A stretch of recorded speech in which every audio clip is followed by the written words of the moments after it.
ఈ మహా విజయంపై స్పందించారు కేంద్ర మంత్రి కిషన్ రెడ్డి. మహారాష్ట్ర ప్రజలు డబుల్ ఇంజిన్ సర్కారుపై పూర్తిగా నమ్మకం ఉంచారన్నారు కిషన్ రెడ్డి. గతంలో కంటే కూడా అత్యధిక ఓట్లు సీట్లను ప్రజలిచ్చారని, కాంగ్రెస్ మోసపూరిత హామీల్ని ప్రజల్ని నమ్మలేదు అన్నారు. దేశంలో కాంగ్రెస్ 3 రాష్ట్రాలకే పరిమితమైందంటూ విమర్శించారు. మహారాష్ట్రలో విపక్ష హోదా కూడా కాంగ్రెస్ పార్టీకి రాలేదు. మోడీ గారి నాయకత్వంలో డబుల్ ఇంజిన్ సర్కారు పట్ల ప్రజలకు ఉన్నటువంటి నమ్మకాన్ని ప్రజలు అద్భుతమైనటువంటి తీర్పు ఇవ్వడం జరిగింది.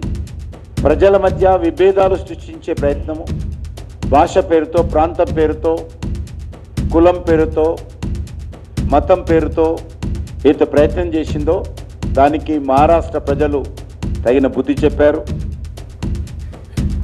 సీఎం రేవంత్ రెడ్డి పైన విమర్శలు గుప్పించారు కిషన్ రెడ్డి. మహారాష్ట్రలో రేవంత్ ప్రచారం అస్సలు పనిచేయలేదన్నారు. రేవంత్ రెడ్డి ప్రచారం పనిచేయలేదు. రేవంత్ రెడ్డి తెలంగాణ ప్రజలకు సంబంధించినటువంటి కోట్ల రూపాయలు ఆయన పార్టీ తరఫున వసూలు చేసి మహారాష్ట్రకు పంపించినా కూడా పనిచేయలేదనే విషయం అర్థం చేసుకోండి.